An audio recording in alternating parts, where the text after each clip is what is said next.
तस्मै श्री गुरवे नमः। अज्ञानतिमिरान्धस्य ज्ञानाञ्जनशलाकया चक्षुरुन्मीलितं येन तस्मै श्री गुरवे नमः। गुरुर्ब्रह्मा गुरुर्विष्णु गुरुर्देवो महेश्वरः गुरुरेव परं ब्रह्म तस्मै श्री गुरवे नमः।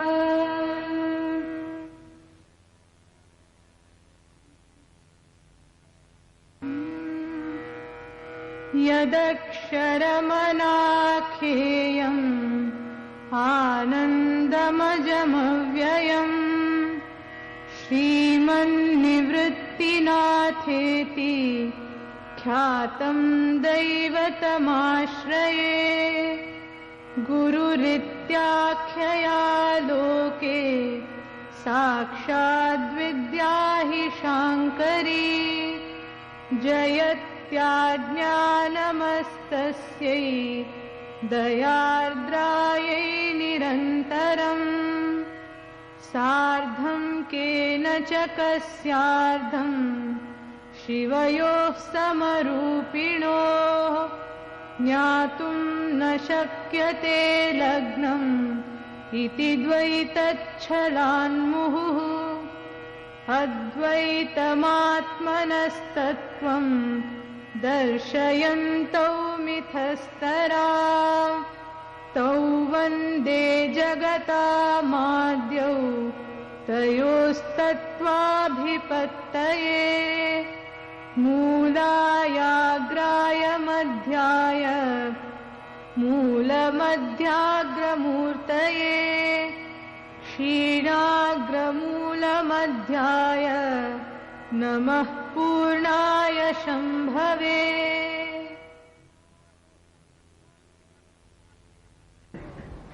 देवी देवोची नमाये माँ देवी के अन्वयो आहे तेत परिवारो बहुए अघड़ता की।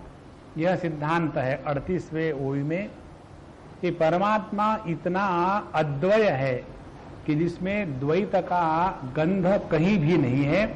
ऐसे परमात्मा में देवी के रूप से द्वैत की कल्पना करी। ये विषय बड़ा विचित्र है। विषय आज हमारे वहां श्वेताश्वतर में यही विषय चल रहा था। दो शब्द आते हैं श्वेताश्वतर उपनिषद में, मायाम तु प्रकृतिम विद्धि माइनम तु महेश्वरम। माया ही प्रकृति है। प्रकृति और ये माया दो शब्दों का अर्थ ठीक से समझ जाए तो ये गणित समझ में आ जाता है। जैसे उदाहरण के लिए अग्नि की जो दाहिका शक्ति है वो अग्नि से अलग नहीं रख सकती, इसीलिए अग्नि के साथ है, माने अद्वितीय है। लेकिन क्योंकि हम कहते हैं कि अग्नि की दाहिका शक्ति, तो जैसे मैं कहता हूं कि मेरी पुस्तक, तो जो मेरी पुस्तक है वो मुझसे भिन्न है, इसीलिए तो मैं उसको अपने से अलग कह रहा हूं। तो जब कहते हैं देवी और देव, परमात्मा और उसकी शक्ति माया, तो इनको दो प्रकार से कहा जाता है शास्त्रों में। एक तो प्रकृति के शब्द से और दूसरा माया। माया प्रकृति को दोनों इकट्ठा करके भगवान ज्ञानेश्वर महाराज ने देवी शब्द का प्रयोग किया है। अब प्रकृति का होना कैसा है कि जैसे दाहिका शक्ति अग्नि की, अग्नि को बोझा नहीं है, लेकिन बाकी लोगों के लिए उसका अस्तित्व निश्चित है। उसी प्रकार से अग्नि की दाहिका शक्ति अग्नि से अलग न होते हुए भी उसको जब हम अलगता से स्वीकार करते हैं तब उसको, उस अलगपने को माया कहा गया है। तो वास्तव में देखा जाए तो अग्नि में अग्नि के सिवा कुछ नहीं है। उसी प्रकार से देवी माने देव में, भगवान में, परमात्मा में देवोची न माए। परमात्मा ही इतना परिपूर्ण है कि उसके सिवा दूसरी कोई चीज है ही नहीं। फिर भी मां देवी के अन्वयो आहे, फिर ये देवी परमात्मा में है, ये कैसा कहा गया है? और फिर कहते हैं तीर्थ परिवारू बहुए, और फिर इस देवी ने, इस प्रकृति ने, इस माया ने ये संपूर्ण जगत निर्माण किया है। अब इस माया प्रकृति का अस्तित्व परमात्मा के सिवा नहीं है, परमात्मा ही सत्य है, तो इस माया का बनाया हुआ जगत ये कैसे सत्य होगा? तो जगत परमात्मा से भिन्न है, ये असत है, और परमात्मा जगत स्वरूप है, ये सत्य है। इस प्रकार से यदि हम तत्व को जाने तो कोई भी कठिनाई नहीं। अब ऐसा जिसका ज्ञान हो गया है उस व्यक्ति को कहते हैं जीवन मुक्त।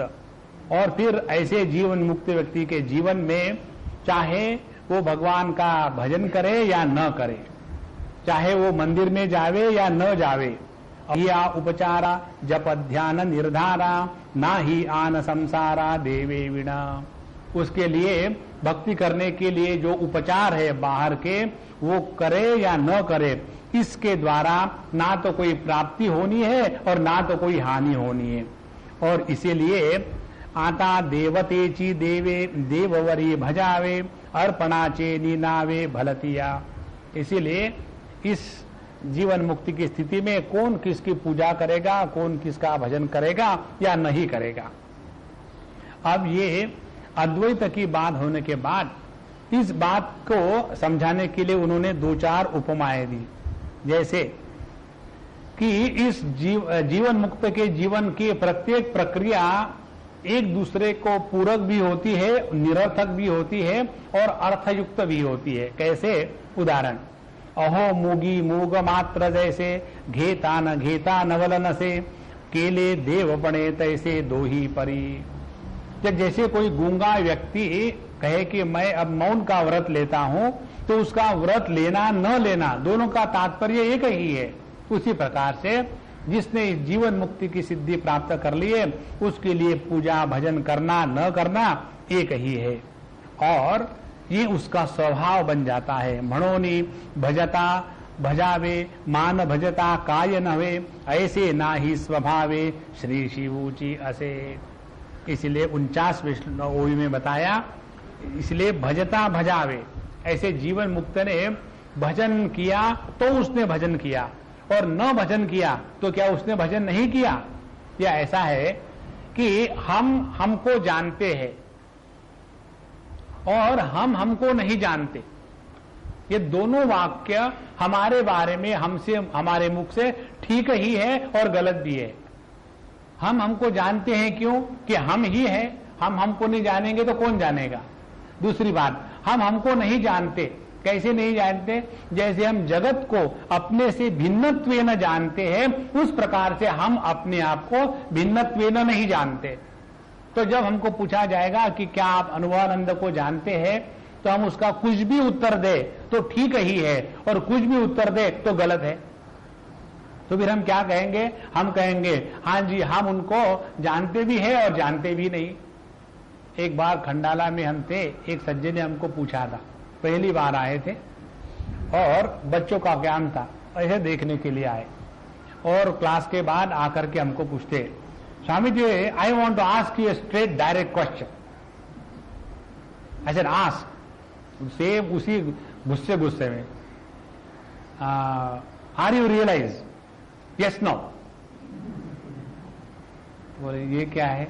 जैसा प्रश्न है वैसा उत्तर है। बोले यस नो क्या है? तो ये समझने के लिए तद विज्ञानार्थम गुरुमेवाभिगच्छेत्, है ना। तो हम अपने को जानते भी हैं और जानते भी नहीं।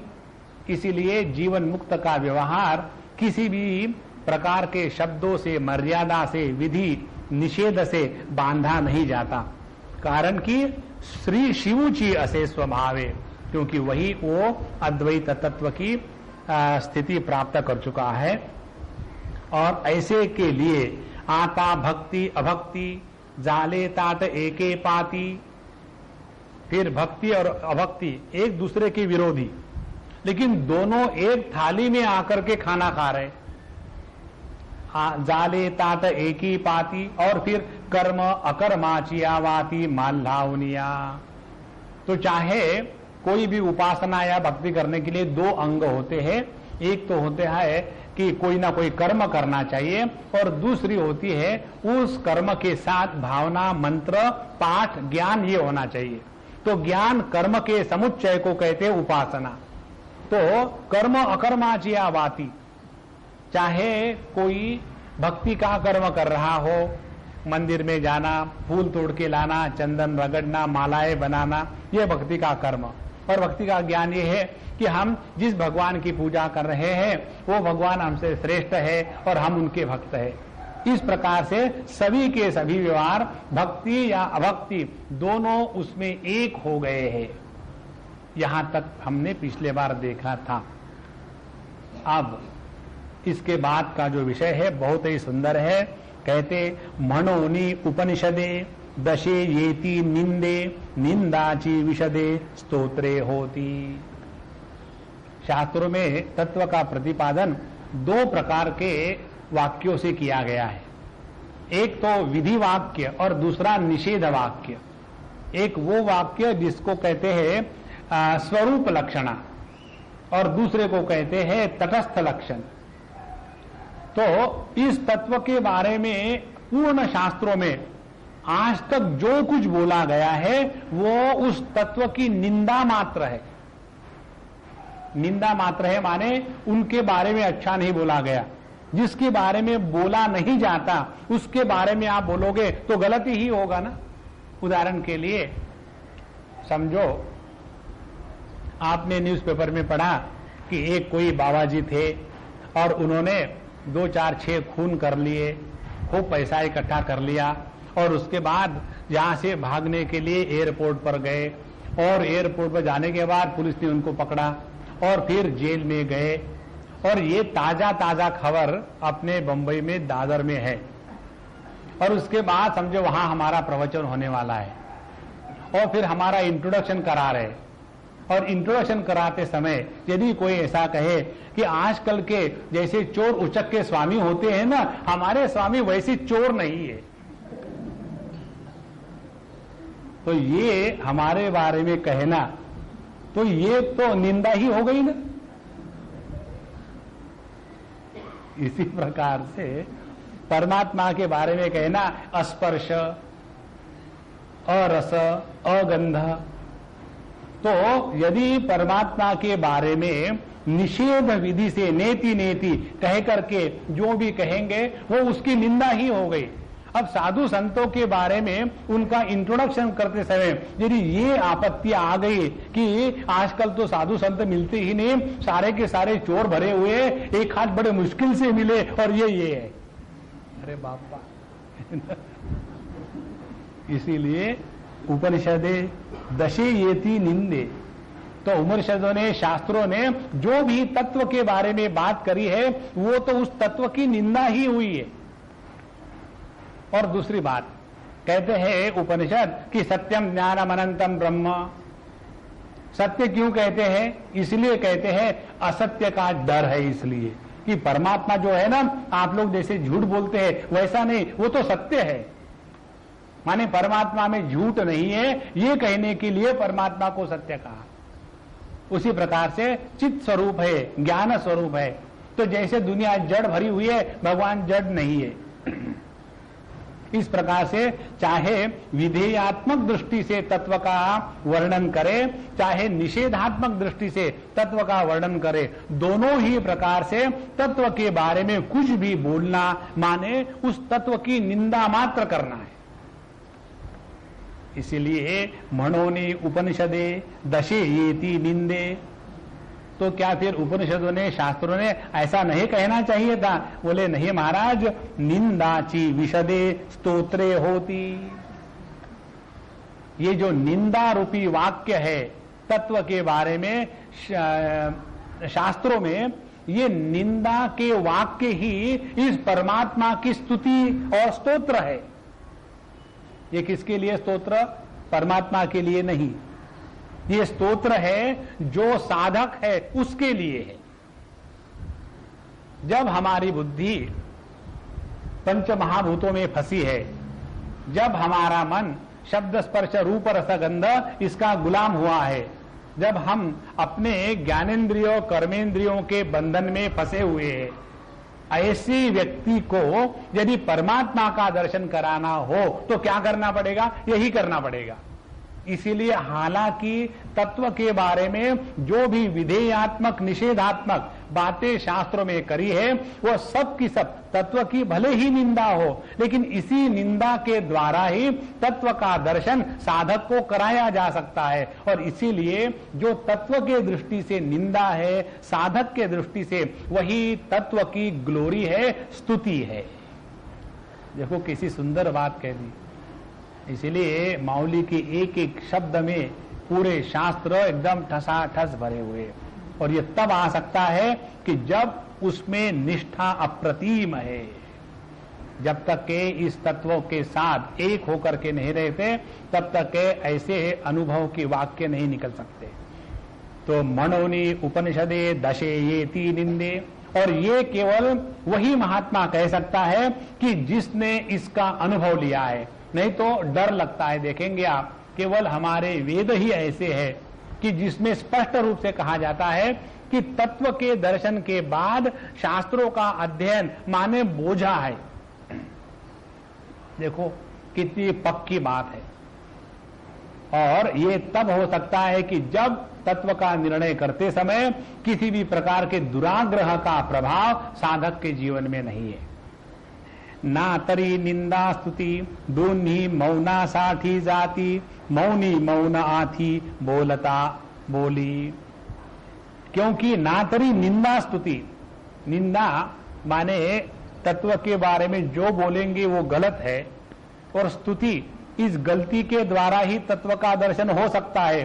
दोनों मौना साथी जाती, तत्व के दृष्टि से देखें तो ना उसकी निंदा हो सकती है और ना उसकी स्तुति करी जा सकती है। देखो निंदा और स्तुति ये तो केवल सापेक्षता के शब्द है, तत्व के दृष्टि इन दोनों कोई मतलब नहीं, इसीलिए दोनों मौना साथी जाती। अब ये जिसने समझ लिया है, अनुभव कर लिया है, ऐसा व्यक्ति भगवत गीता के शब्द समझ सकता है।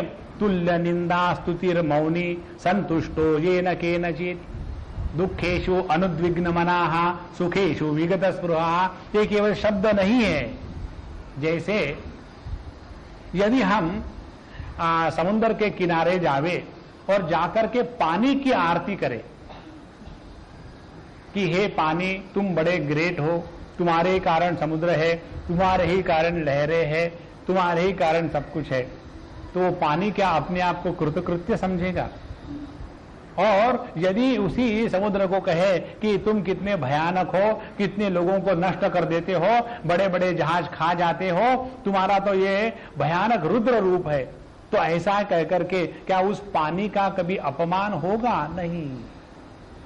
इसी प्रकार से इस तत्व के दृष्टि से देखे ना तो उसकी निंदा करने की आवश्यकता है, कारण क्या? निंदा हो नहीं सकती। एक जगह में विचार आता है कि एक साधक अपने गुरु के पास जाता है, कहता है कि महाराज हमको उन्होंने ऐसे ऐसे शब्द कहे तो हमको बड़ा दुख हुआ, तो क्या करना चाहिए? उन्होंने कहा कि देखो यदि तुम्हारे शरीर को लेकर के कोई तुम्हारी निंदा करता है वो तो तुम्हारा हितैषी है, तुमको भी तो अपने शरीर से वैराग्य निर्माण करवाना है ना। जिस वस्तु से वैराग्य निर्माण करना हो उस वस्तु के बारे में मन में पहले घृणा होना आवश्यक है।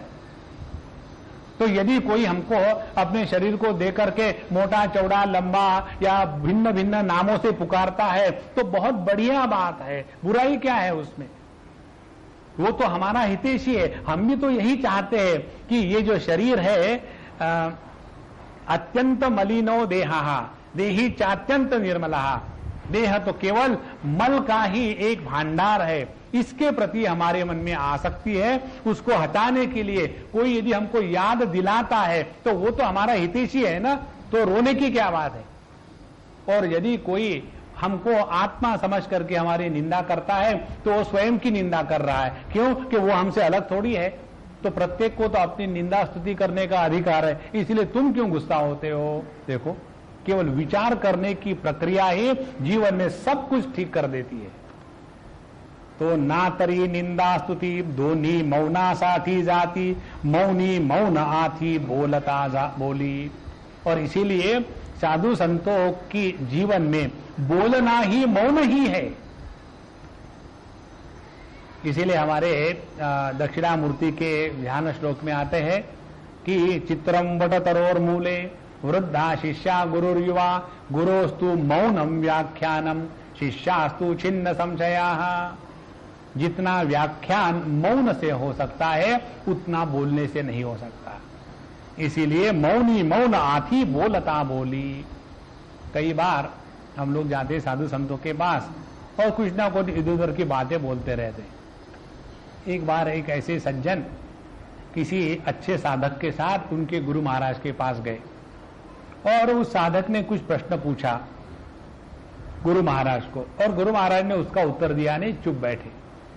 और ये जो देखने वाले थे साथ में गए हुए, ये जब इनका निकलने का समय आया तो बोले महाराज मैं कुछ आपसे बोल सकता हूं? बोले बोलो बेटा। आपने सब कुछ तो किया, लेकिन आपके जो शिष्य है, हमारे जो मित्र है, उन्होंने जो प्रश्न पूछा उसका उत्तर आपने नहीं दिया, हम नोट कर रहे कब से। तो गुरु महाराज शांत रहे और उसके बाद फिर उस शिष्य ने कहा कि देखो गुरु महाराज ने जो उत्तर दिया है वो मुझे समझ में आया। प्रश्न मैंने पूछा था उसका उत्तर उन्होंने मुझे मौन के द्वारा दिया है। इसीलिए यदि हम किसी के मौन को समझ सके तो उसके शब्दों का अर्थ ग्रहण होता है। शब्दों का योग्य अर्थन ग्रहण होने के लिए पहली आवश्यकता है कि व्यक्ति के मौन का अर्थ हम ग्रहण करते क्या। यदि हमने मौन का अर्थ ग्रहण कर लिया है तो शब्द का अर्थ साक्षात सामने खड़ा हो जाता है। यही बात है, मौनी मौन आथी बोलता बोली। तो बोलते हुए भी उनकी मौन की मुद्रा कभी भी भंग नहीं होती। घालिता अव्हा सव्हा पाय शिव यात्राची होती जाय, शिवा गेलिया ही नोहे के ही जाने। ऐसा जो जीवन मुक्त पुरुष है, घालिता अव्हा सव्हा पाय, कहीं भी जा रहा हो, किसी भी दिशा में उसका भ्रमण हो, तो क्या है उसके जीवन में शिव यात्राची होती जाए, तो केवल शिव जी की यात्रा ही कर रहा है। यद्यत कर्म करो भी तत्तद अखिलम शंभो तवाराधना। और शिवा गेलिया ही नोहे के ही जाने। और भले जाकर के शिव जी के मंदिर में खड़े हैं, बाकी के लोग जाकर के जोर जोर से घंटे नगारे बजा रहे हैं और बम बोला कर रहे हैं, और ये महात्मा जी सामने खड़े घंटा भर खड़े रहेंगे, बिना नमस्कार किए निकल आएंगे। एक बार एक बड़े संत के जीवन की घटना है। वो जब गए मंदिर में तो उनके शिष्य को किसी ने टोका कि कैसे को गुरु पकड़ के रखा है, भगवान के सामने नमस्कार भी नहीं करता। तो वो संत सहजता से कहते अपने शिष्य को, देखो उन्होंने जो कहा ठीक कहा है, भगवान के सामने तो झुकना ही चाहिए, तो मेरे से गलती हो गई तो तुम मुझे क्यों नहीं बताते कि तुम्हारी गलती है कि तुमने मेरी गलती नहीं सुधारी। देखो, नमस्कार करना या न करना ये तो बात तब हृदय में उठती है कि जब दूसरेपन का भाव एक क्षण भर के लिए भी हो जाए। जैसे हम लोग समझो अपने कमरे में या कहीं सो रहे हो, कमरे के बाहर सो रहे हो, और कमरे के अंदर में समझो अपने गुरु महाराज सो रहे हैं, और यदि वो बाहर आ गए और हम सो रहे हो कमरे के बाहर, तो कभी हमको ये लगता है क्या कि देखो गुरु महाराज आए और हम सोए पड़े। कारण क्या कि वहां द्वैत का संपूर्ण अभाव हो गया है। और फिर वही गुरु महाराज आएंगे, चद्दर उड़ाएंगे, तकिया ठीक करेंगे, चले जाएंगे। हम लोग उस समय थैंक यू भी नहीं कहेंगे। कारण क्या, वहां द्वैत का संपूर्ण अभाव है। इसीलिए इस जीवन मुक्त के जीवन में चाहे वो किसी भी प्रकार से भ्रमण कर रहा हो तो वो प्रभु की प्रदक्षिणा ही कर रहा है, या प्रभु के सामने जाकर भी खड़ा हो और उसने भगवान को नमस्कार भी नहीं किया, तो इस अद्वैत के सिद्धि के कारण वह नित्य प्रभु से एक है। और इस प्रकार से इसका जो जीवन है वो एकदम एक दूसरे का विरोधी लगता है। चालने आणि बैसक दोन्ही मिळोनी एक, नो हे ऐसे कौतुक ये ठाई। तो उसके लिए चालने आणि बैसक, चलना और बैठना दोनों का मतलब एक ही है। यहां हमारे ईशावास्य की श्रुति दिखती है, तदे जति तन्ने जति तद दूरे तद्वदंतिके तदु सर्वस्य अंतर बाह्यतः। वही तत्व है एजति, चलता है, तन न एजति, चलता भी नहीं, तद दूरे, वो बहुत दूर है, तद अंतिके, वो बहुत नजदीक है, तदु सर्वस्य, जो सबके अंतर भी है बाह्य भी है। इस प्रकार से जो इसको जानता है वही जानता है। अब ये विरोधाभास की भाषा क्या है कि चालने आनी बैसक, चलना कब दिखेगा? जब हमारी दृष्टि उपाधि पर जाएगी। उपाधि पर दृष्टि गई तो हमको व्यवहार दिखेगा। जैसे कोई संत पुरुष बैठे हुए हैं और उनके सामने कोई व्यक्ति आया, आकर के नमस्कार किया और चला गया, और संत महात्मा ने उनको आशीर्वाद तक नहीं दिया, और हम दूर से देखने वाले वो क्या कहेंगे, देखो इनके सामने कोई आकर के नमस्कार करता है और इनको इतनी भी तमीज नहीं है कि बच्चे को आशीर्वाद दे दे। वो क्या देख रहा है? वो उपाधि देख रहा है। और उस साधु के अंतःकरण से पूछो तो उसको यदि कहे कि आपने उनको क्यों आशीर्वाद नहीं दिया, तो वो जस्टिफाई नहीं करेंगे। अच्छा ऐसा हो गया, आई एम सो सॉरी, मैं फिर से मैं उसको नमस्कार करता हूं। जब तक के उपाधि में है तभी तक चलना बैठना है। जो इस उपाधि के क्षेत्र से परावृत्त हो गया है उसके लिए चलना या न चलना दोनों का एक ही मतलब है, दोनी मिलोनी एक। अब यदि ये दृष्टि हमको प्राप्त हो गई तो देखो, स्वास्थ्य और उसका विरोधी रोग, दोनी मिलोनी एक। जो तत्व स्वास्थ्य को अधिष्ठान के रूप में आधार दे रहा है, वही तत्व उस रोग को ही अधिष्ठान के रूप में आधार दे रहा है। जो तत्व अच्छे विचारों को आधार दे रहा है, वही तत्व बुरे ही विचारों को आधार दे रहा है। जो आंखें भगवान की मूर्ति को देखती है, वही आंखें इस जगत की बुराई को भी देखती है। तो तत्व का कभी भी द्वंद्व के साथ ऐसा संबंध नहीं होता कि जो द्वंद्व के द्वारा परिच्छिन्न या प्रभावित होता है। और इसीलिए चालने आनी बैसक दोनी मियोनी एक, नो हे ऐसे कौतुक ये ठाई। ये ऐसा जो विचित्र भाव है, ऐसे कौतुक, ये जो विचित्र बात है, ऐसी आपको कहीं मिलेगी नहीं जो इस तत्व में मिलती है। और इस तत्व के साथ एक होकर के रहने के कारण जीवन मुक्त में भी वही सौंदर्य दिखता है। और आगे इसी विचार को चलाते हैं, ये रवि आडोळलिया डोळा शिव दर्शनाचा सोहळा भोगिजे भलते वेळा भलते पणे। देखो कितनी सुंदर बात है। और इसीलिए एक आध बार वो आंखें बंद करके लेटे हुए हैं, तो हमारे दृष्टि से क्या है कि देखो महात्मा लोग खा करके बड़े खर्राटे मार के सोते हैं, लेकिन वो कहा है शिव दर्शनाचा सोहळा, माने हमारे दृष्टि से उन्होंने आंखें बंद कर ली तो सो गए। क्योंकि हमको यही मालूम है जब आंखें होती है तो जागृत अवस्था और आंखें बंद होती है तो सुषुप्ति अवस्था, तीसरी कोई स्थिति है भी अपन को कहां पता है। इसीलिए जगत को हम वैसा ही देखते हैं जैसा अपना अनुभव होता है। यदि हमको अपने अनुभव में सब जगह में आनंद और आनंद के सिवा दूसरा किसी का अनुभव नहीं है तो ये सब जगत में आनंद ही दिखेगा। और यदि अपने ही दिल के टुकड़े हजार हो गए हैं तो जहां भी जाएंगे टुकड़े ही टुकड़े इकट्ठे करते रहेंगे, बाकी कुछ नहीं होगा। तो ये रवि आडोळलिया डोळा, जब एक आध बार उनकी आंखें पलके झपक गई है तो शिव दर्शनाचा सोहळा, वहां उस अद्वैत का अनुभव जोरदार से सेलिब्रेट हो रहा है। और भोगिजे भलते वेळा भलते पणे, और इसके लिए भलते वेळा, जरूरत नहीं कि वो मेडिटेशन के लिए बैठे हुए हो, कोई जरूरत नहीं। देखो ये मेडिटेशन जो है ना, ये भी कुछ दिनों के बाद रोग हो जाता है, ये योग रहता ही नहीं। जहां आए वहां गए बैठे मेडिटेशन लगा करके।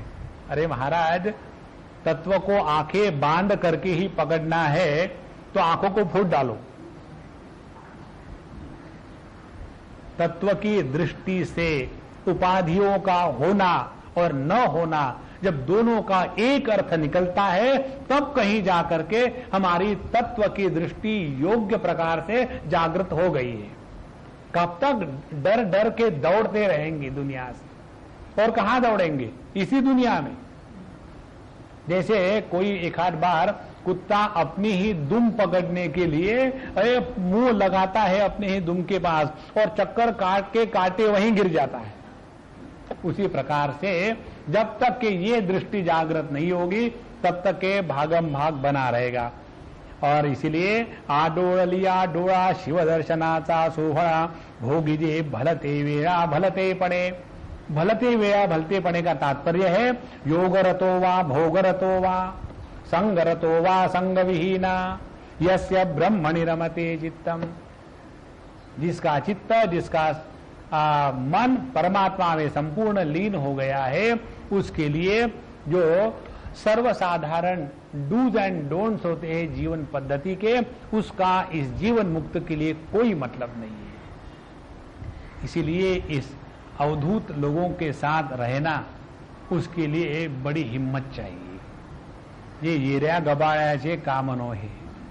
जिन्होंने ऐसे बड़े बड़े साधु संतों के साथ रहे हैं, उनको पता चलता है कि किस किस प्रकार से वो शिष्यों की परीक्षा लेते हैं। दो प्रकार के संत होते हैं।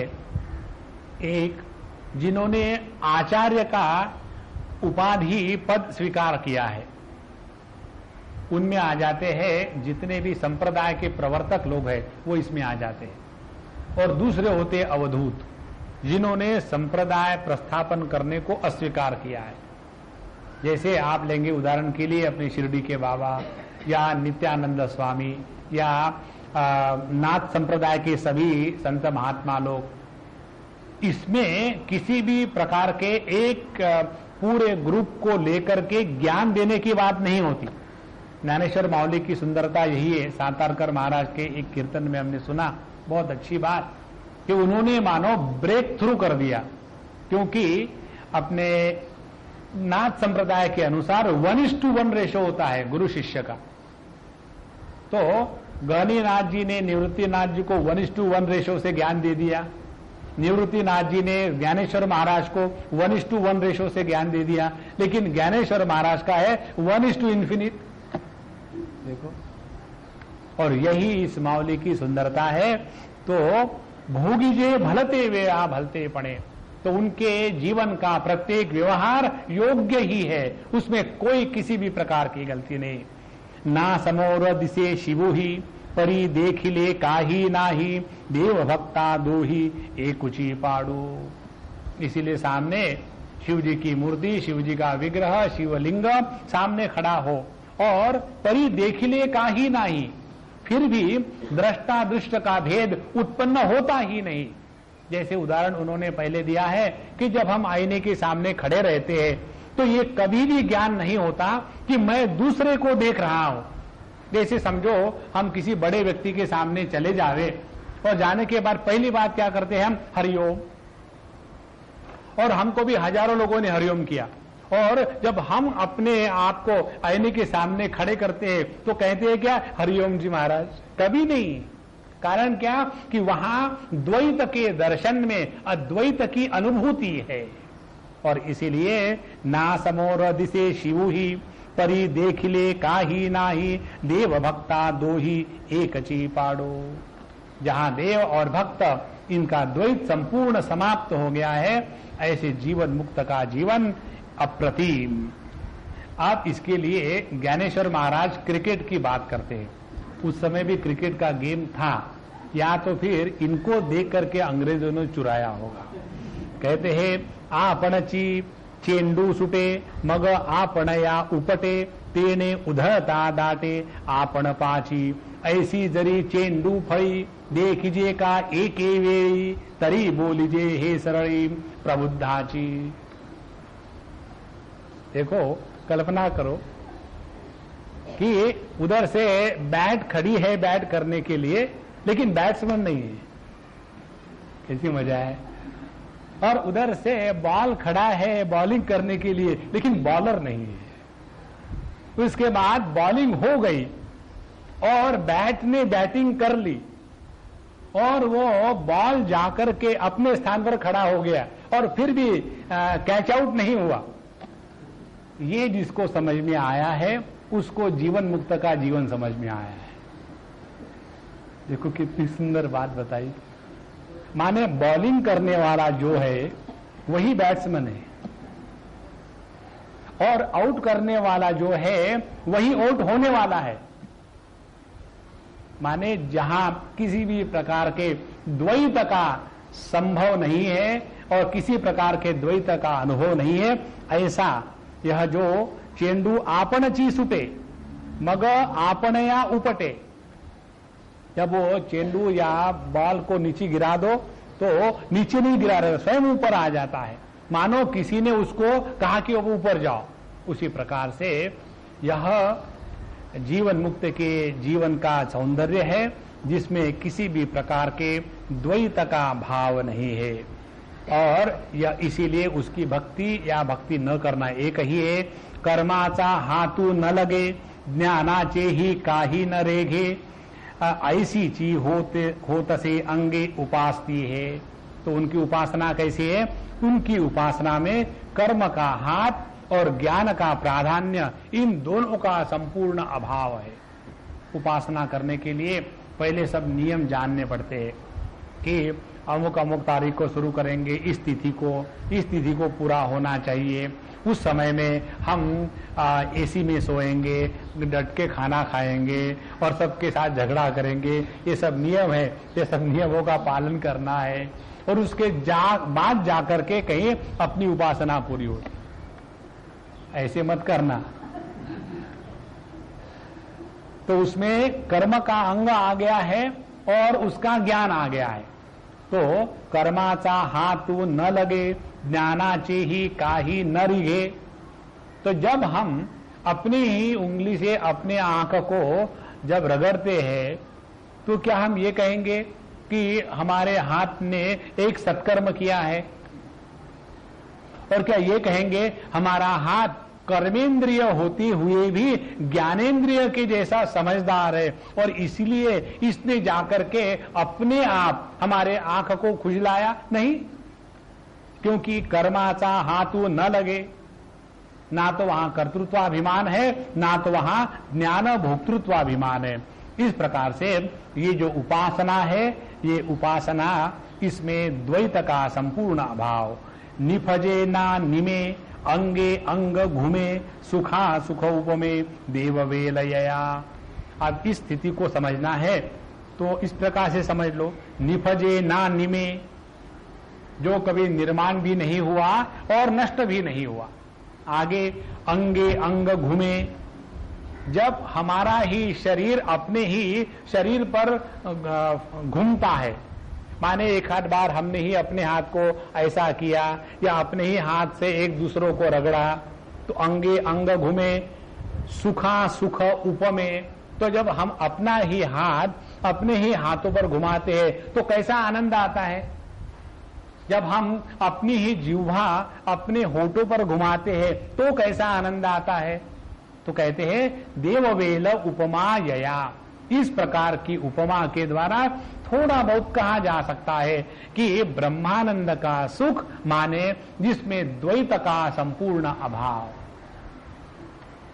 ये जीवन मुक्त का जीवन हम सबके लिए इसलिए ज्ञानेश्वर महाराज बता रहे हैं कि जिसके द्वारा जहां जहां हम फंसे हैं वहां से निकल जावे। कोणी एक अकृत्रिम भक्ति चे हे वर्म योग ज्ञानादि विश्राम भूमिका है। कोणी एक हाथ हजारों में मनुष्याणाम सहस्रेषु कश्चिद यतति सिद्धये यततामपि सिद्धानाम कश्चिद माम वेत्ति तत्वतः। कोणी एखाद व्यक्ती हे अकृत्रिम भक्तीचे वर्म, इसको कहते हैं अकृत्रिम भक्ति। अकृत्रिम भक्ति, कृत्रिम भक्ति क्या होती है कि जब व्यक्ति पहले पहले इस आध्यात्मिक क्षेत्र में प्रवेश करता है तो उसमें बहुत ज्यादा ह्यूमिलिटी आ जाती है।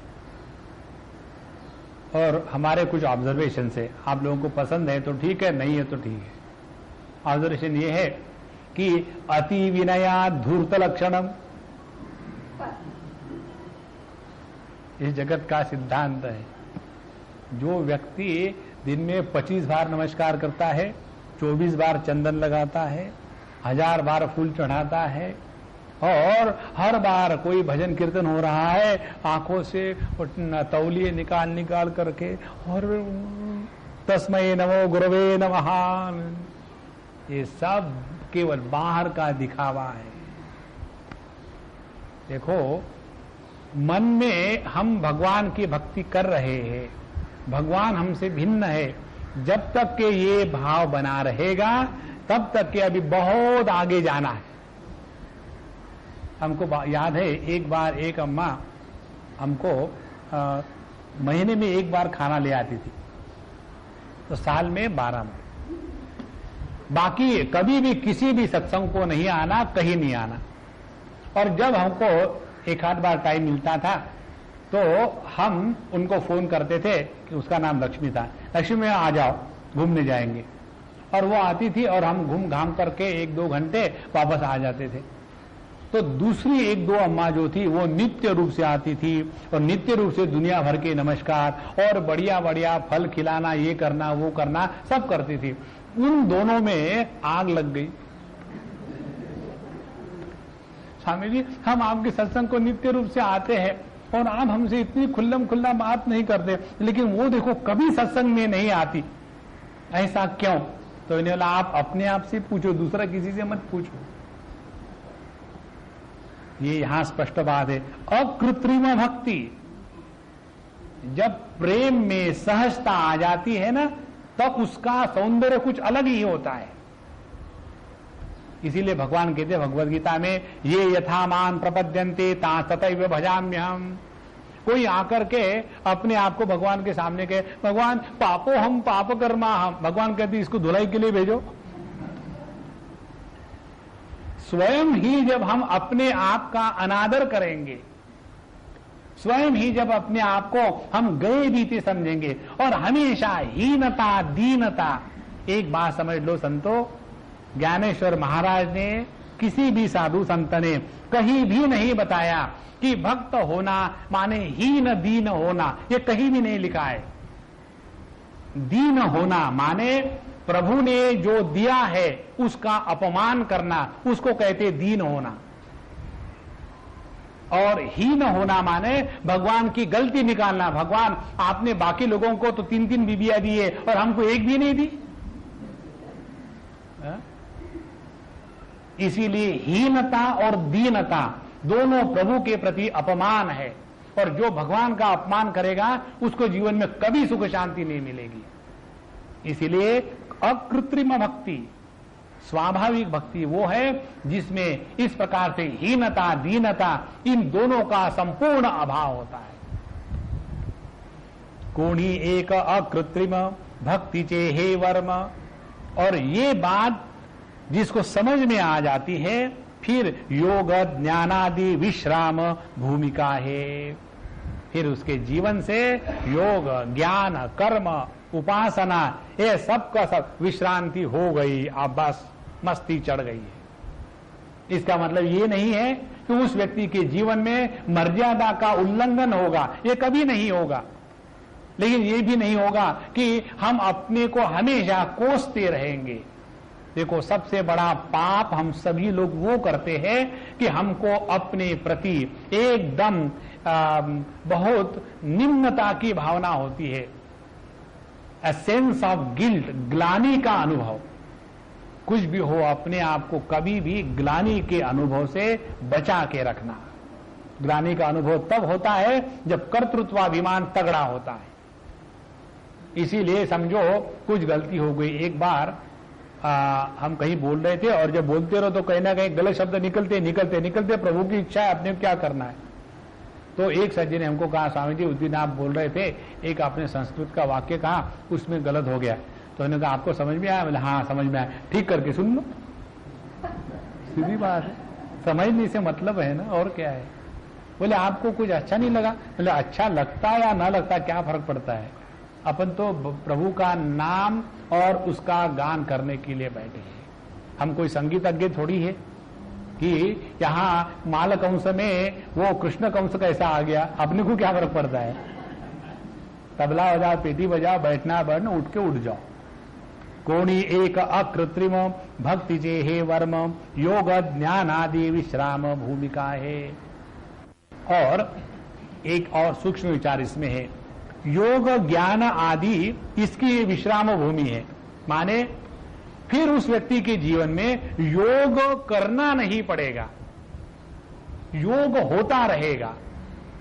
देखो प्रहलाद जी सभी असुर बालकों को लेकर के एक बार सत्संग करते अपने सांदीपनी में, वो भी सांदीपनी में पढ़ते थे। की बात है, उनके गुरुजी वगैरह सभी लोग किसी काम से बाहर चले गए और उस दिन छुट्टी थी।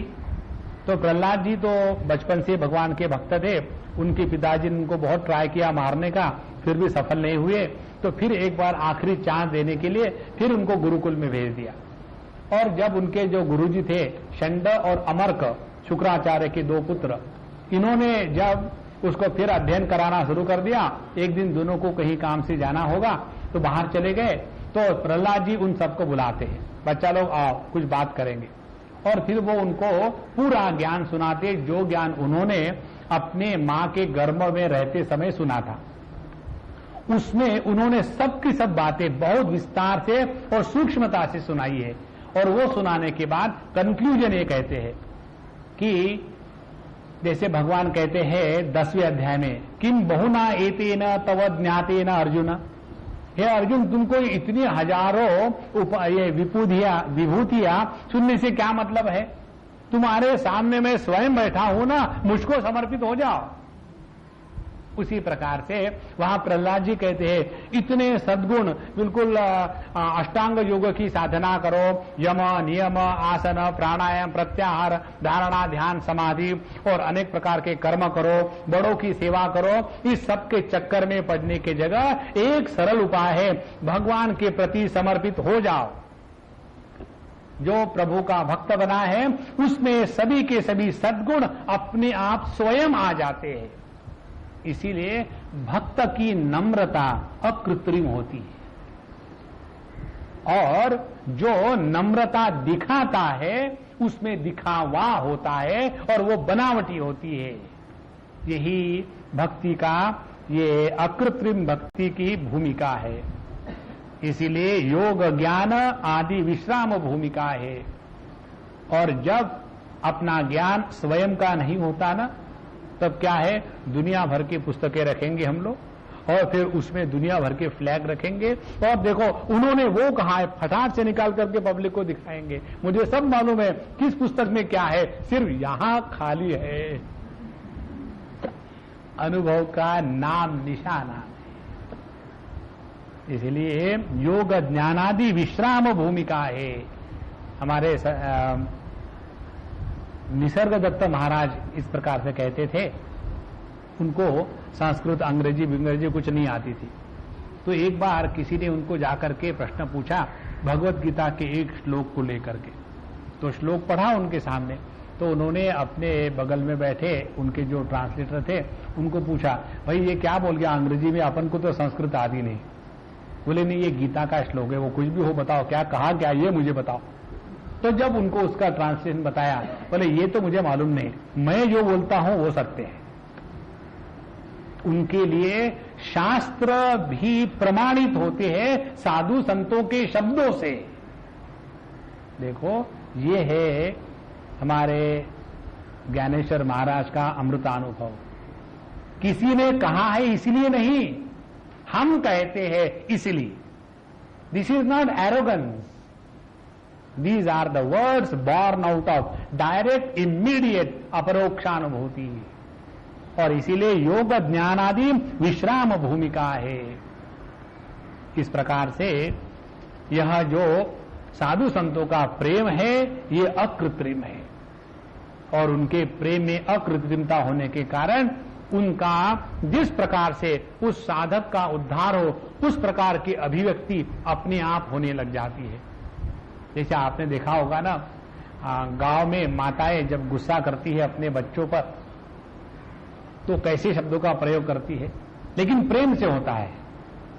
शब्दों का प्रयोग सुनने वाले के लिए बड़ा विचित्र लगेगा।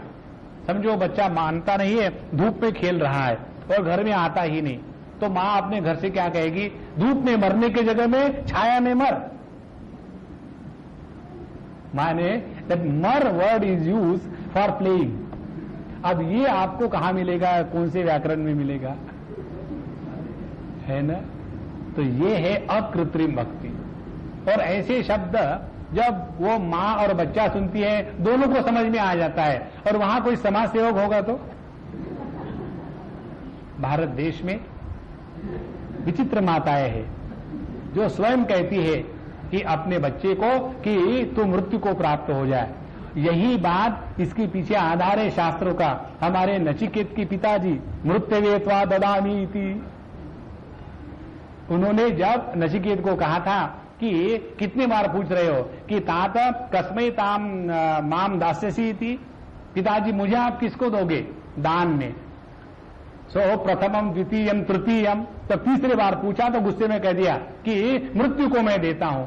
तो उसका तात्पर्य ये थोड़ी था कि तू मर जा।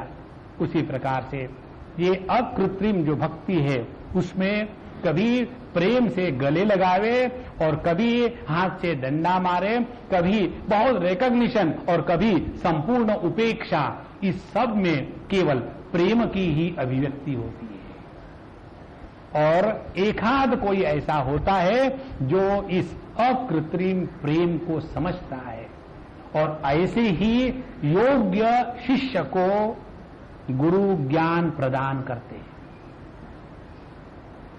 जो हमेशा अपने आप को इंप्रेस करवाने का प्रयत्न करता है ना, उसका व्यक्तित्व अभी तगड़ा बना हुआ है। गुरु के ऊपर भी इंप्रेशन थोड़ी जमाते हैं, वो कोई बॉस थोड़ी है ऑफिस का। ऑफिस के एक बॉस में तो इंप्रेशन जमाना पड़ता है, और बॉस भी तो क्या सिंपल है, एक सिगरेट पिला दो तो इंप्रेशन हो गया, साथ में आग लगा दो। अब अंगे कीर एक जाले परी नाम रूपा चे मासले होते ते ही आटले हरिहरे थे। ये इतनी जो उपासना करते हैं कि हम शिव के भक्त हैं, हम विष्णु के भक्त हैं, ये सभी के सभी नाम रूपा चे मासले, जितने जितने भिन्न नाम रूप को लेकर के हम उपासना करते हैं, अंगे कीर एक जाले। फिर इस जीवन मुक्त के जीवन में चाहे विष्णु हो चाहे शिव हो, इसमें होते ते ही आटले।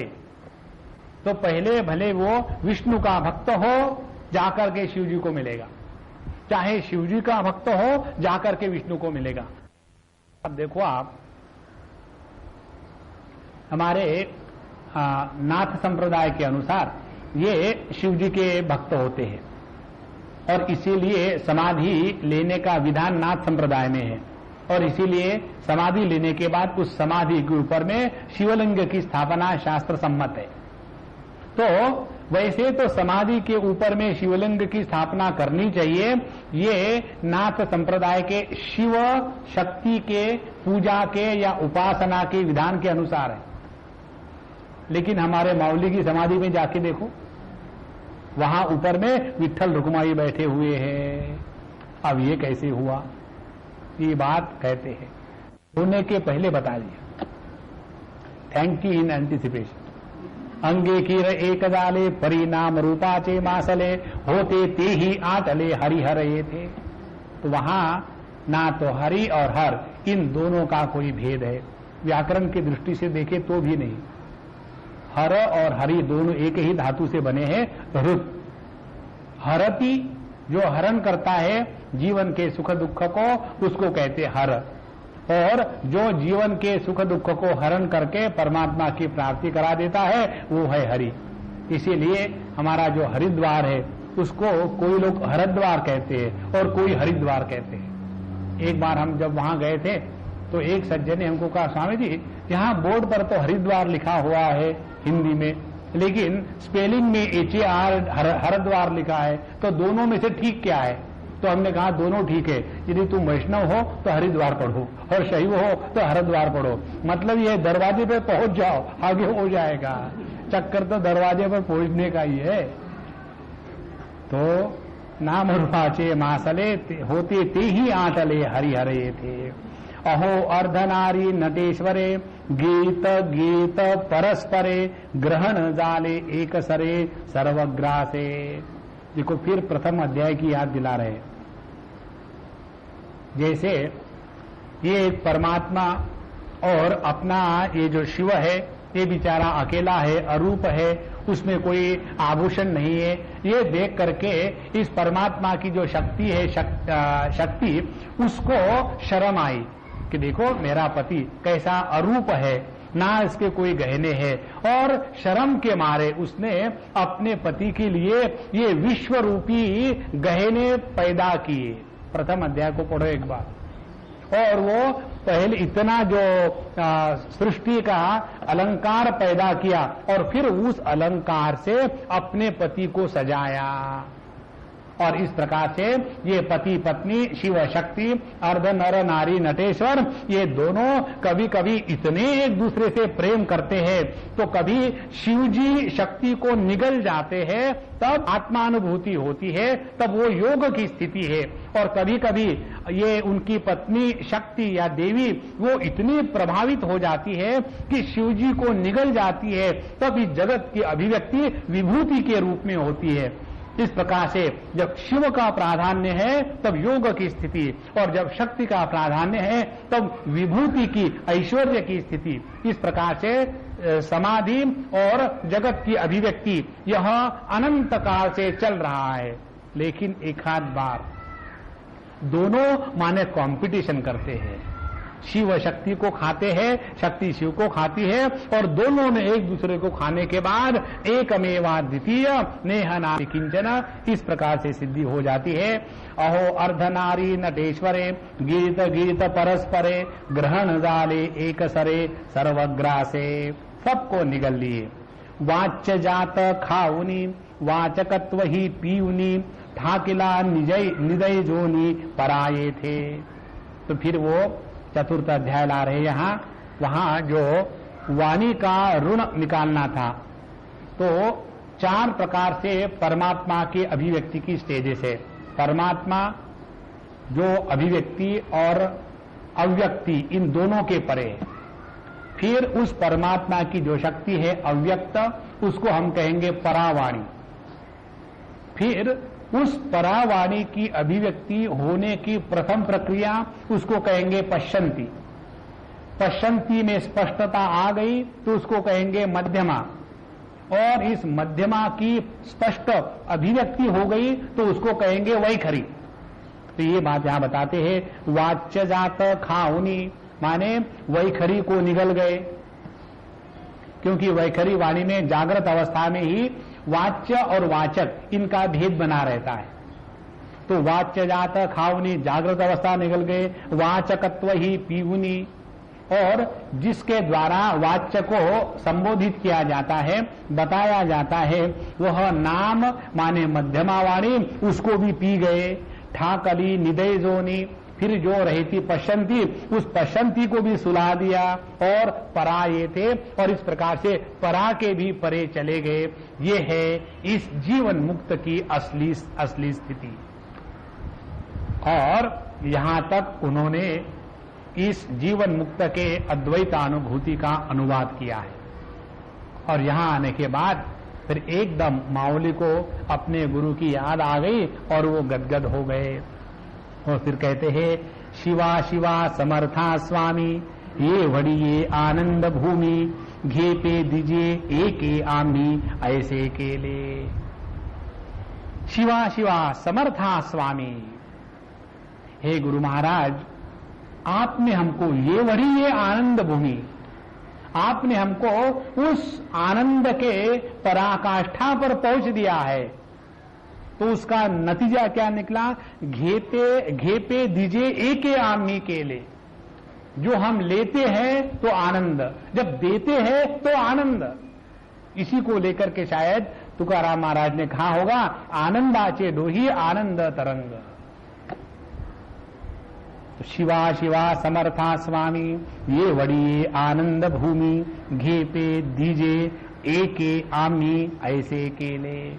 तो जो हम लेते हैं वो आनंद है, जो देते हैं आनंद है। माने हमारे जीवन की संपूर्ण अभिव्यक्ति केवल आनंद की ही अभिव्यक्ति है, उसमें दुख का कोई भी निशाना नहीं।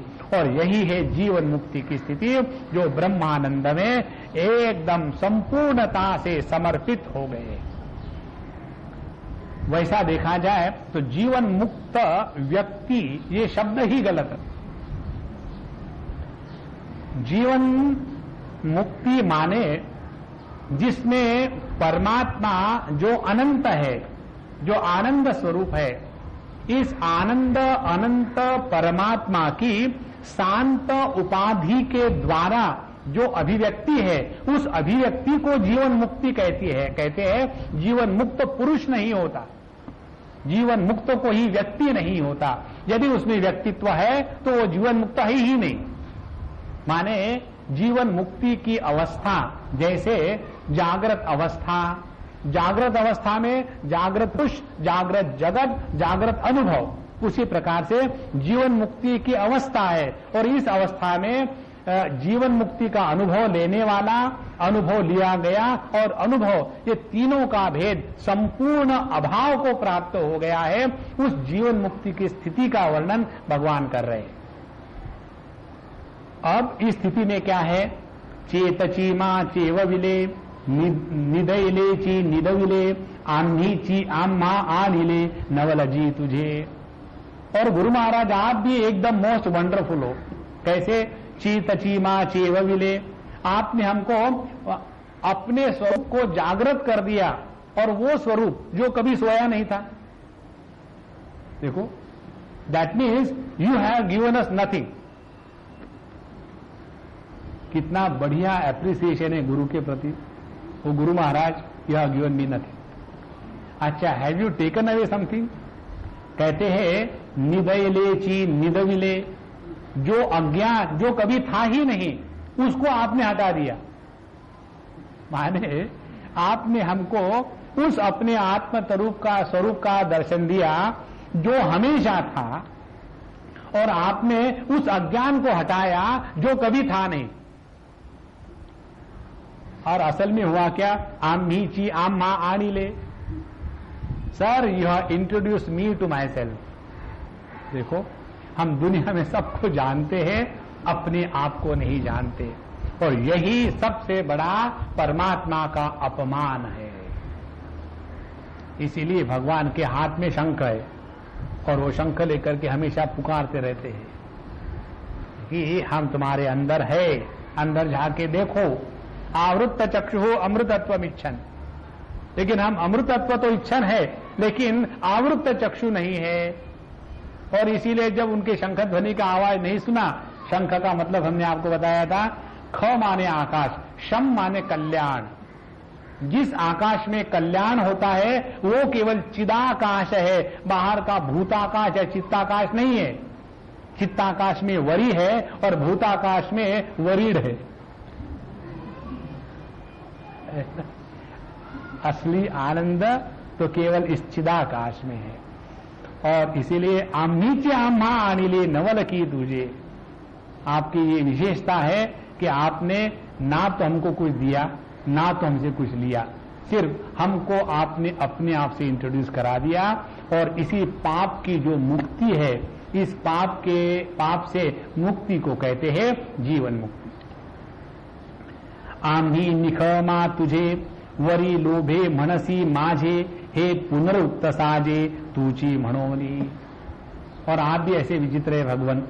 आम्ही निख मा तुझे, हम और आप, इसमें किसी भी प्रकार का भेद है ही नहीं। आप ही ने हमको सिखाया। और ये सिखाने के बाद भी आप स्वयं कहते हो कि हे ज्ञानेश्वर तुम मेरे हो, तो द्वैत तो अपमान कर दिया है। अद्वैत की शिक्षा देने के बाद द्वैत का प्रतिपादन करते हुए भी उसमें कोई दोष नहीं है, ये पुनरुक्ति दोष का सौंदर्य हे गुरु महाराज आपको ही लखलाभ हो। अब देखो कितनी सुंदर है। और ये आप क्यों कर रहे हैं? कहते हैं वरी लोभे मनसी माझे, क्यों कि आपके हृदय में इतना प्रेम उभर आ रहा है और इस प्रेम की अभिव्यक्ति के कारण आपका प्रेम ज्ञानेश्वर के रूप में आपके सामने खड़ा है। आमी निखमा तुझे वरी लोभे, लोभे मीन्स प्रेम, वरी लोभे मनसी माझे हे पुनरुक्त साजे तुची मनोनी। इसका तात्पर्य क्या निकला? परमात्मा जब इस जगत में ईश्वर के रूप में अवतार लेता है तो जीव जगत का नियंत्रण करता है और जीव जगत को भोग्य रूप से स्वीकार करता है। वही परमात्मा जब गुरु रूप में अवतरण करता है तब वो इस जीव को जगत का भोग ना कर बल्कि अपने स्वरूप को जान ये समझाने के लिए अवतरित होता है। माने तत्व वही है। जब जीव को भोग की आवश्यकता है तो उस परमात्मा ने ईश्वर का अवतार लिया और जब उस जीव को योग की आवश्यकता है तो वही परमात्मा गुरु का रूप लेकर के अपने जीवन में आते हैं। ये उन्होंने बात कही यहां। आमी निखमा तुझे वरी लोभे मनसी माझे हे पुनरुक्त साजे तुची मनोनी। कोणाचे काही न घेसी अपुले ही तैसेची न देसी। देखो कंजूस है। आप तो किसी के आज तो कुछ नहीं लिया किसी से और अपना भी किसी को कुछ नहीं दिया। क्यों? जिसको बताया कि तुम स्वयं सच्चिदानंद स्वरूप हो उसको देने की क्या जरूरत है? इसीलिए कोणाचे काही न घेसी अपुले ही तैसेची न देसी कौन दाने भोगीसी गौरव कैसे। और फिर भी पता नहीं आपको सभी लोग अप्रिशिएट करते हैं। देखो कितनी सुंदर बात है। नॉर्मली क्या हो जाता है जब कोई व्यक्ति किसी को कुछ दे ना तो ये बड़े दानी है, महात्मा है, उनका आदर करो। और यदि किसी ने किसी के दुख को हरण कर लिया, समझो किसी को कर्जा था, पैसा दे करके कर्जा छुड़वाया, किसी को बेल दे करके मेल कर दिया, तो फिर उसको हम आदर देते क्यों कि इसने मदद करी है। और गुरु महाराज कैसे ना तो कुछ लिया है ना तो कुछ दिया और अपने बैठे हुए, और फिर भी सबसे ज्यादा आदर गुरु महाराज को ही मिलता है। ये बड़ी विचित्र लीला है। कौन दाने भोगीसी गौरव कैसे। इस जगत में देखा जाए तो जो कोई हमको देता है उसी को हम आदर देते हैं। और आप ऐसे हैं कि कोणाचे काही न घेसी आपुले ही तैसेची न देसी। मतलब क्या हुआ? मतलब ये है कि गुरु ने यदि अद्वैत का ज्ञान दिया तो क्या वो द्वैत को प्राप्त हो गए? उन्होंने यदि अद्वैत का ज्ञान दिया और वो अद्वैत ही रहे तो उन्होंने दिया क्या? जैसे हमारे पास 100 रुपए है और हमने आपको 50 रुपए दिए, ये केवल उदाहरण है। कल्पना मत करना, मैं किसी को नहीं देने वाला। तो मेरे हाथ जेब में समझो 100 रुपए है और मैंने आपको 50 रुपए दिए तो मेरे पास केवल 50 ही रुपए बचे। उसी प्रकार से गुरु के पास ये अद्वैत ज्ञान है, इसने अपने शिष्य को अद्वैत का ज्ञान दिया तो बचा क्या? द्वैत ही तो बचा। तो कहते हैं कि आपकी विचित्रता ये है कि आपुले ही तैसे न देसी। अच्छा, कोणाचे काही न घेसी। और जब शिष्य को या जीव को कोई कष्ट होते हैं तो करते क्या है? वो कुछ नहीं करते, केवल उस कष्ट के साथ जो तादाद में है, वो तादाद में गलत है, वो उसको ही सिखा करके उसी के हाथ से छुड़ा देते हैं और अपने हाथ धोकर के अलग से खड़े रहते हैं। माने वो ना तो अद्वैत के ज्ञान के द्वारा कुछ देते हैं, ना तो द्वैत के निवृत्ति के द्वारा कुछ हरण करते हैं। ऐसा जो न देना लेना यह व्यापार है, ये होने के बाद भी आपका जो गौरव है, आपकी जो महिमा है, ये बड़ी विचित्र है, पता नहीं आपको कैसी मिल गई। अब गुरु की महिमा बताते हैं, गुरुत्वे जे वडा चांगू ते वडाची तारुणी लघु, गुरु लघु जाने जो पांगू तुझा करी। गुरुत्व की दृष्टि से देखा जाए तो गुरु माने भारी, गुरु माने ज्ञानात्मक, गुरु माने अंधकार को नष्ट करने वाली शक्ति। तो ये शुद्ध चैतन्य ज्ञान इस दृष्टि से देखा जाए तो गुरुत्व जेवढ़ा चांगू, चांगो माने एकदम ठसाठस भरा हुआ है, जिसमें तत्व के सिवा दूसरी कुछ चीज है ही नहीं। तत्व के दृष्टि से देखें तो आप इतने गुरु भारी हो। और तेवढ़ाची तारुणी लघु, और इस संसार सागर से तर के ले जाने के लिए अपने शिष्य के लिए इतने हल्के फुल्के बन जाते हो कि जिसके द्वारा शिष्य गुरु का सहारा लेकर के इस संसार सागर को तर जाता है। इस प्रकार से आप में साइमल्टेनियसली गुरुत्व और लघुत्व माने भारीपना और हल्केपना इकट्ठा है। ये जिसने आपके बारे में जाना उसी ने आपको ठीक से जाना है। तरह क्या निकला, गुरु अपनी बैठक कभी नहीं छोड़ते। शिष्य के जीवन में जब तक के उस गुरु का अवतरण नहीं होता तब तक के इस भवसागर से तैर के जाना असंभव है। ये दो बातें जिसके जीवन में समझ में आ गई उसी ने इस अमृतानुभव को ठीक से समझ लिया। शिष्या देता वाटे अद्वैताचा समो फुटे, तरी काया होती भाटे शास्त्रे तुझी। हे भगवान, हे गुरु महाराज, यदि शिष्या अद्वैताचा देता वाटे, यदि आपको हे गुरु महाराज आपने अपने शिष्य को अद्वैत थोड़ा सा दे दिया है, इसके कारण आप में से अद्वैत की थोड़ी कमी हो गई है। यदि ऐसा होता, माने ऐसा नहीं होता, यदि ऐसा होता तो शास्त्र आपकी महिमा क्यों गाते? देखो, तरी काया होती भाटे शास्त्री तुझी। तात्पर्य क्या है? तात्पर्य ये है कि इस जीवन मुक्ति की प्राप्ति के लिए अपनी सभी साधना के साथ साथ सबसे आवश्यक बात यदि कोई है तो वो है गुरु का अनुग्रह। अमृतानुभव समझना माने साधक के जीवन में गुरु का महत्व समझना। जिस व्यक्ति के जीवन में गुरु का महत्व नहीं है वो व्यक्ति चाहे कितना भी प्रयत्न करे, गारंटी ये है कि वो कभी भी इस द्वैत के चक्कर से मुक्त नहीं होगा। और इसीलिए आखिरी जाकर के अपने गुरु की वंदना करते हैं, किम बहुना दातारा मी तू याचा संसारा, वेचूनी होसी सोयरा तेने चितोषे। इसीलिए हे दातारा, अब हम आपको क्या कहें? दातारा माने जो हमको देने वाला है। क्या दिया? मी तू याचा संसारा वेचून, मैं और तू, इसका जो भेद है और इस भेद के कारण ये जो द्वैत की सृष्टि निर्माण हुई है, इस द्वैत की सृष्टि का आपने संपूर्ण नाश कर दिया है। और होशी सोयना तेने चितों से, और जब तक कि ये नहीं होगा पूरा तब तक के आप संतोष को प्राप्त नहीं होगे। और इसीलिए ये शास्त्र में पक्की बात है कि जब तक के गुरु नहीं चाहता तब तक के शिष्य की मुक्ति नहीं होती। एक दूसरी बात, गुरु जब तक के शिष्य की मुक्ति नहीं करवा के छोड़ता तब तक के शिष्य को नहीं छोड़ता।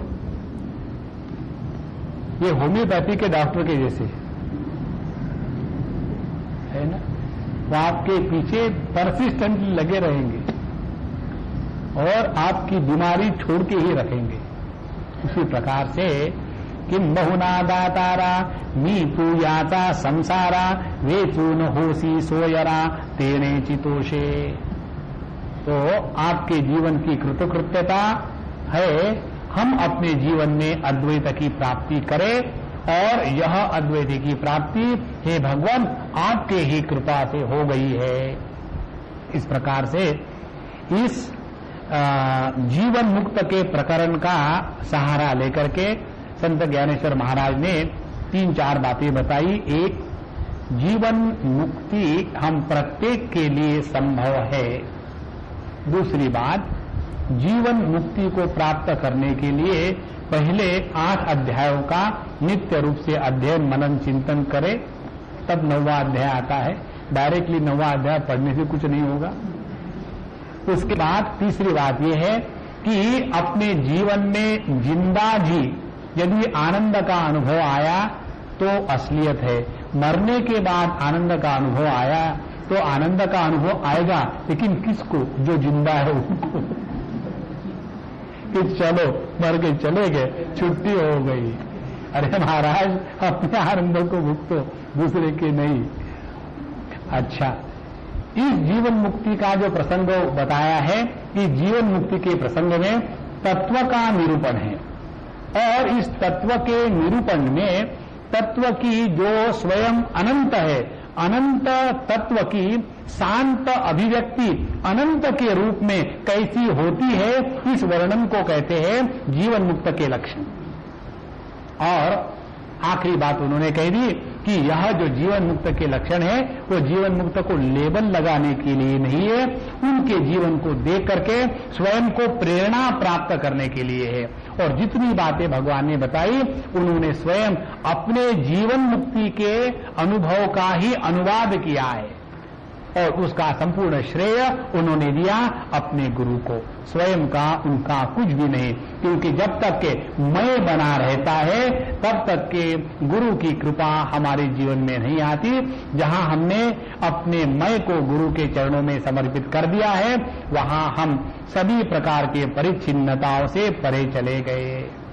इस प्रकार से इस 9वें अध्याय में जीवन मुक्त का सौंदर्य, जीवन मुक्त के जीवन के लक्षण, हमको किस प्रकार से प्रेरणा मिले और इसमें क्या क्या करना है, विस्तार से बताया। अब अगला आखिरी अध्याय जो है उसमें इस ग्रंथ की महिमा और जो बातें हमको इस ग्रंथ को जीवन में उतारने के लिए करनी चाहिए ये बताएंगे। उसको हम अगले क्लास में देखेंगे। श्री कृष्णा श्री कृष्णा श्री कृष्ण। ओम